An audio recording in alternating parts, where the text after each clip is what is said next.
Capítulo 2. Dos impedimentos e da suspeição. Artigo 144.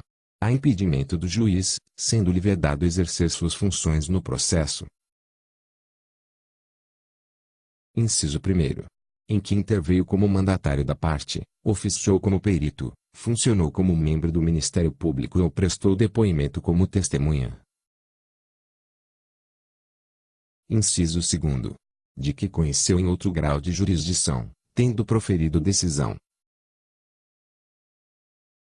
Inciso 3º. Quando nele estiver postulando, como defensor público, advogado ou membro do Ministério Público, seu cônjuge ou companheiro, ou qualquer parente, consanguíneo ou afim, em linha reta ou colateral, até o 3º grau, inclusive.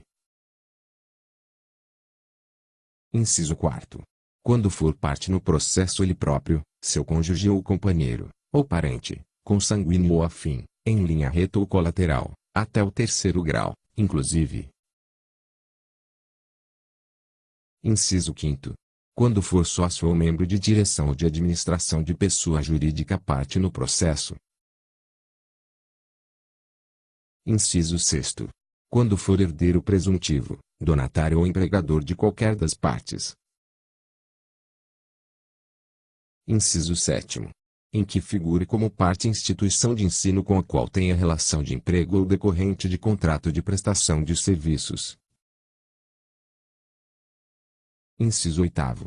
Em que figure como parte cliente do escritório de advocacia de seu cônjuge, companheiro ou parente, consanguíneo ou afim, em linha reta ou colateral, até o 3º grau, inclusive, mesmo que patrocinado por advogado de outro escritório. Inciso 9º. Quando promover ação contra a parte ou seu advogado. Parágrafo 1º. Na hipótese do inciso 3º, o impedimento só se verifica quando o defensor público, o advogado ou o membro do Ministério Público já integrava o processo antes do início da atividade judicante do juiz. Parágrafo 2º. É vedada a criação de fato superveniente a fim de caracterizar impedimento do juiz. Parágrafo 3º.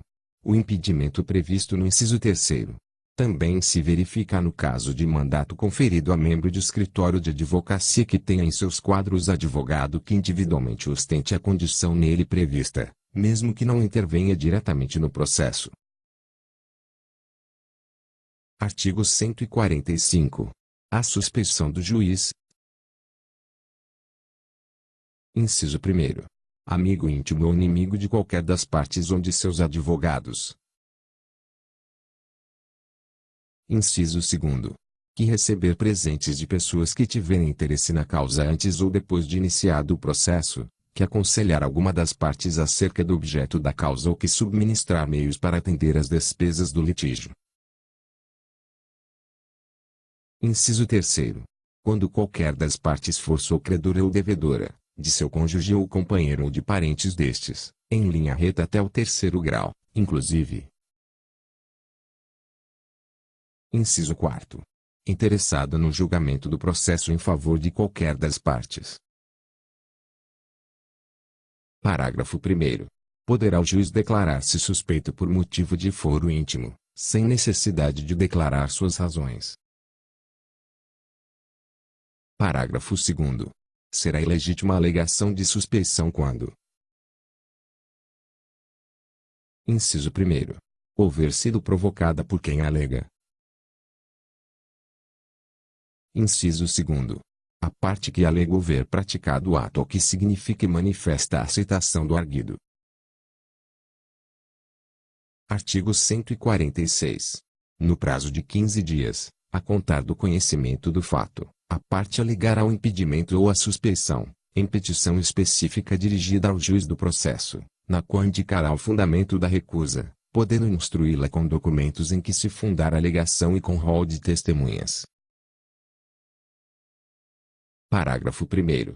Se reconhecer o impedimento ou a suspeição ao receber a petição, o juiz ordenará imediatamente a remessa dos autos a seu substituto legal. Caso contrário, determinará a autuação em apartado da petição e, no prazo de 15 dias, apresentará suas razões, acompanhadas de documentos e de rol de testemunhas, se houver, ordenando a remessa do incidente ao tribunal. Parágrafo 2º. Distribuído o incidente, o relator deverá declarar os seus efeitos, sendo que, se o incidente for recebido. Inciso 1º. Sem efeito suspensivo, o processo voltará a correr. Inciso 2º. Com efeito suspensivo, o processo permanecerá suspenso até o julgamento do incidente. Parágrafo 3º.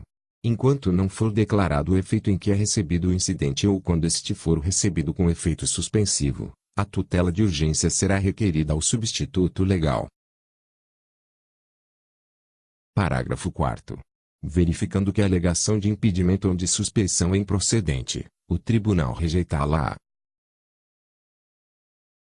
Parágrafo 5º. Acolhida a alegação, tratando-se de impedimento ou de manifesta suspeição, o tribunal condenará o juiz nas custas e remeterá os autos ao seu substituto legal, podendo o juiz recorrer da decisão. Parágrafo 6º.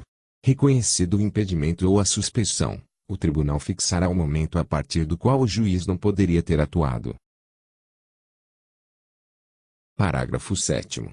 O tribunal decretará a nulidade dos atos do juiz, se praticados quando já presente o motivo de impedimento ou de suspeição. Artigo 147. Quando dois ou mais juízes forem parentes, consanguíneos ou afins, em linha reta ou colateral, até o 3º grau, inclusive, o primeiro que conhecer do processo impede que o outro nele atue, caso em que o segundo se escusará, remetendo os autos ao seu substituto legal. Artigo 148. Aplicam-se os motivos de impedimento e de suspeição. Inciso 1º. Ao membro do Ministério Público. Inciso 2º. Aos auxiliares da Justiça. Inciso 3º. Aos demais sujeitos imparciais do processo. Parágrafo 1º. A parte interessada deverá arguir o impedimento ou a suspeição, em petição fundamentada e devidamente instruída, na primeira oportunidade em que lhe couber falar nos autos. Parágrafo 2º.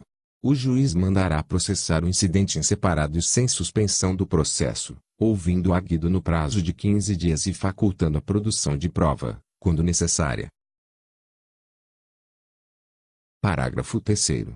Nos tribunais, a arguição a que se refere o parágrafo 1º será disciplinada pelo regimento interno. Parágrafo 4º. O disposto nos parágrafos 1º e 2º não se aplica à arguição de impedimento ou de suspeição de testemunha,